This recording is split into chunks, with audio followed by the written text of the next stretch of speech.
There are toxic workplace signs. You know, the toxic behaviors at work that you can spot and will help you identify if you're in a toxic work environment or on a toxic team. And then there's the 6 deadly toxic workplace signs. You need to GTFO as quickly as possible. No pass and go, no waiting for your equity grant, just leave as quickly as possible. Those are the toxic workplace signs that we are discussing today. Hello, my career besties, and if you're new here, welcome to my channel. For videos about toxic workplace survival and how to thrive in your career after you make your escape, tap the subscription button and the notification bell. I release at least one new video each week. I have another video that many of you might have seen, 14 signs of a toxic workplace. One of the things I've noticed keeps on coming up in the comments and conversations on that video, and even in real life with the work that I do with my clients, is that individually those toxic behaviors are present at pretty much every company at some time and some level. So knowing the signs can help you assess and, gauge the severity and all of that. But what are the toxic workplace signs that you cannot walk back from? That once you identify them, you absolutely need to plot your escape and move on. Well, that is what we're talking about today. So I wanted to make this video for you guys that really boiled it down. So it's not toxic work signs that might exist everywhere.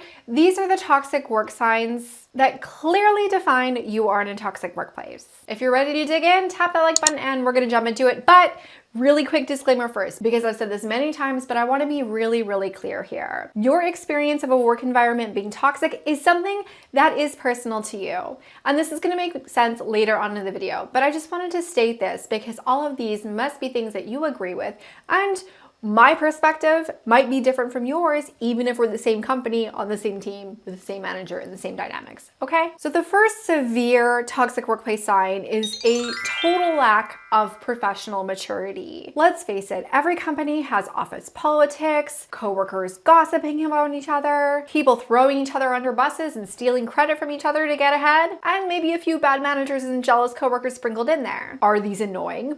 Yes, but can you escape them entirely? Probably not. However, there is a line where these behaviors and the motivations behind them are based on low professional maturity, and where it's not just one individual with low professional maturity, it's a team or an entire organization with low professional maturity. At some point in your career, you've probably come across at least one of these immature coworkers. The way that they approach their life and interpersonal relationships really reminds you of high school. They're operating down here where everyone else is about here. However, in a toxic workplace, you might find that the entire team or the entire company is operating down closer to that level. How can you spot it? Well, look at the typical high school tactics that stage a toxic work environment. Malicious gossip, poor communication, mistrust, yelling and mistreatment of colleagues, and passive-aggressive behavior are just a few of the tip-offs. While if you have one person on a team of low professional maturity, but everyone else is all right, this is going to be annoying, but probably not toxic. And it's probably something that you can even avoid, as long as you know how to deal with that toxic coworker. But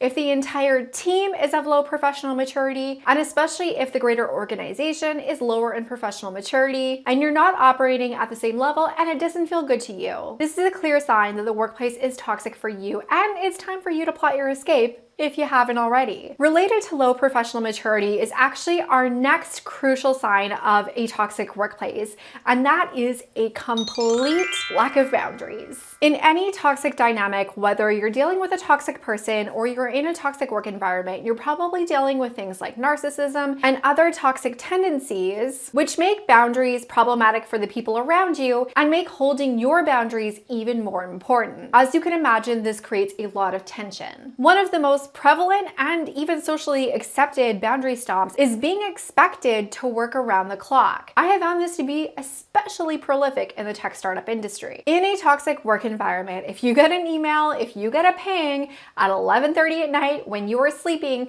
you are expected to wake up and spring into action no matter how mundane the message actually is. Your offline time, your personal time is not being respected. You may even be asked to cancel personal plans or rearrange your schedule in order to meet the needs of the company constantly. While sometimes this happens in any company, including non-toxic companies, it is going to be much more frequent and much more common when you're in a toxic work environment, on a toxic team, or in a toxic company. Another very common boundary that's broken in toxic work environments is one that we talked about a few weeks ago here. Or like a family. Yeah, a toxic AF family. Also prevalent in the tech industry, but that's neither here nor there. And while it's great to have close, positive, and productive relationships with your coworkers, there is a line between having those relationships and being all up in each other's business, and being expected to spend all of your time together, even outside of working hours. I'm sorry, but who needs team building events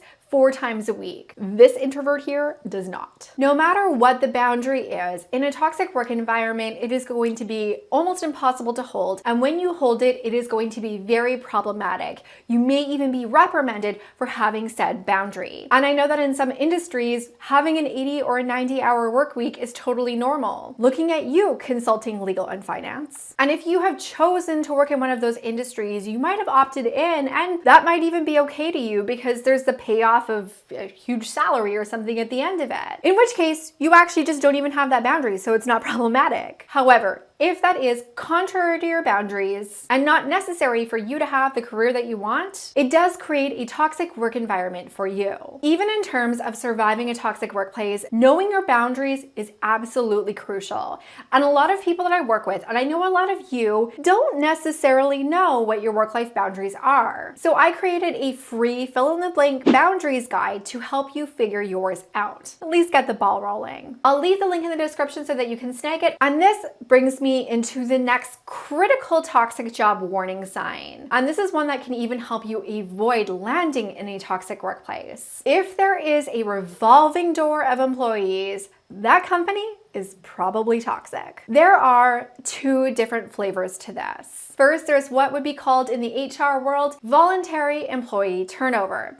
That is where people just keep on quitting. They're quitting because they get better opportunities, because they're miserable, because there's bad managers that they just can't stand working for. No matter the reason behind it, the number of employees quitting on a regular basis is very, very high. On the flip side, we have involuntary employee turnover. This is where the company is either laying off or firing employees. Now, I know that a lot of companies are struggling financially right now, so this might actually be larger than usual, especially if you are in certain industries. However, if the company is continually getting rid of employees and saying it's because they're a bad fit, that's an alarm bell ringing for you. While that revolving door is problematic at any level in the organization, pay particular attention if you see a lot of executives turning through. Sometimes it's because they see the writing on the wall and there might be some issues with that company, or it might be that leadership is fractured at the top, and that is definitely going to have a trickle-down effect. However, this also might be happening at lower levels because of poor leadership. No matter what, if there is a high turnover rate for any reason at any level, this is something that you need to pay attention to. As I mentioned, you can even use this to help you spot a toxic workplace before you accept a job offer. During the hiring process, you can ask the recruiter about their employee turnover rate, or this could be something that you ask your prospective manager about towards the end of the process. Or you can even ask it when you actually have the offer in hand. No matter what, remember, if the company is a revolving door,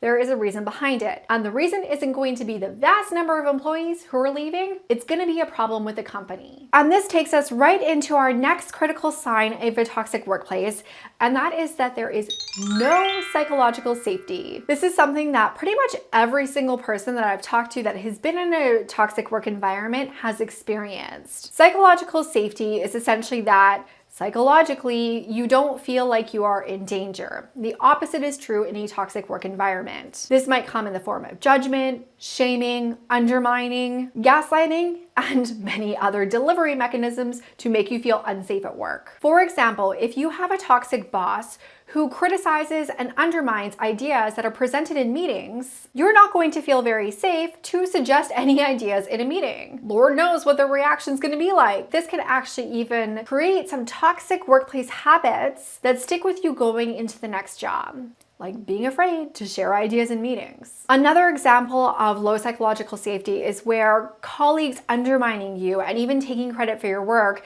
is absolutely rampant and no one's doing anything about it. Just hucking each other under buses. In my toxic work experience, I had a manager who was just constantly threatening to fire me. And when that prospect didn't scare me because I knew how important I was to the company, he really upped the ante. The fundamental experience, in my opinion, underlying all of the unpsychologically safe, is that the right way to say this, behaviors, is that there is zero trust involved.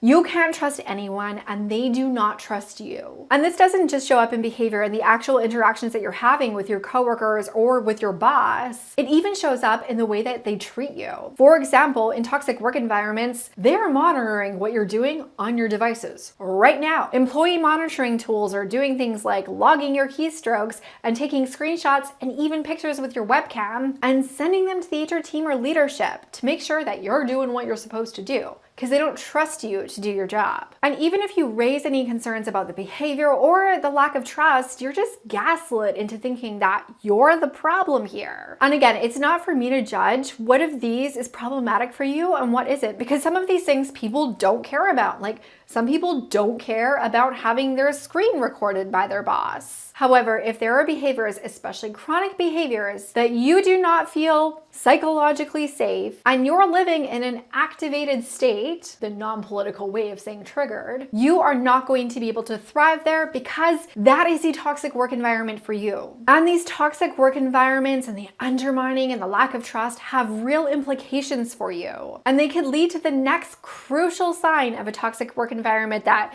you need to get out of right away. And that is, your job is impacting your well-being. That could be your emotional, your physical, or your psychological. I know I always complain about this, but I'm going to complain about it again. While there is more discussion about toxic work environments, and we see the cute little listicles to help you figure out if you're in a toxic workplace, what isn't being discussed is the real psychological harm that can happen as a direct result of being in a toxic work environment. Many of my clients and the people that I have spoken with have been diagnosed with depression, anxiety, and PTSD as a direct result of being in a toxic work environment. These are real risks with real implications that need real healing. And one thing, and I talked about this in my last video too, because it's so important, I'm going to talk about it again. The thing that I have almost universally seen, even in myself, was a ding in confidence. And when your career confidence is decreased, your potential in terms of opportunities, pay, and praise all decrease with it. And that's exactly why I decided to create the Toxic Job Detox program. It's absolutely crucial that you rebuild your confidence and also rebuild the trajectory in your career. And look, I know even the best of jobs sometimes stress us out. Stress at work is totally normal, and in fact, it can even be a good thing. But in a toxic work environment, that stress is going to be chronic, and it is not going to be good stress, it is going to be bad stress. And that bad stress over time is going to impact you on so many different levels. So if you are at the point that you are having panic attacks at work, constantly stressed, losing sleep, and agonizing over what is happening at work, or are suffering from the psychological impacts that we just discussed, that is a toxic workplace and you need to leave immediately, or as quickly as possible. And actually, just real quick before we get into that last sign, I wanted to interject with one that I'll call a bonus, and that is, you are definitely in a toxic work environment if you are being harassed or if you are being discriminated against. Not only is this a toxic work environment, those things are probably pretty illegal. You absolutely should not have to deal with those things. You should be following channels in order to report, get assistance, all of that stuff. You know if it's happening to you. You don't need me in this video in order to tell you, but if that is something that is happening and it is not stopping, you are absolutely in a toxic work environment and you definitely need to get out as quickly as possible. Okay, back to the scheduled programming. And that actually brings me to my last sign of a toxic workplace, and that is the toxic behaviors are a feature, not a bug. I've talked about this before as well. The toxic workplace that I was in was very toxic for me. However, I had coworkers that absolutely loved working there. It was literally their dream job. So when I discussed my concerns about the culture that was being created in the company with my manager, it wasn't a problem. It was exactly the culture that they wanted to cultivate. So the fix for it was not changing the culture, it was getting rid of me. And honestly, if I knew everything that I know now, that I talk about right here on this channel, I would have quit long before I actually left that company. When concerns have been raised and it's a decision not to do anything about them, it's at some level a decision of the company that that is how it wants to function. And in fact, complaining to HR might cause a bigger problem for you. If you want to dig into why complaining to HR might not be the right step for you, I want you to go in and check out this video right now. However, before you leave, if you enjoyed this video, if it helped you figure out if you're in a toxic workplace, give this video a thumbs up. It really helps my channel and it makes you my favorite career bestie. If you haven't already, consider subscribing as well. And as always, thank you so much for watching, my friend. I will see you in the next video. Bye for now.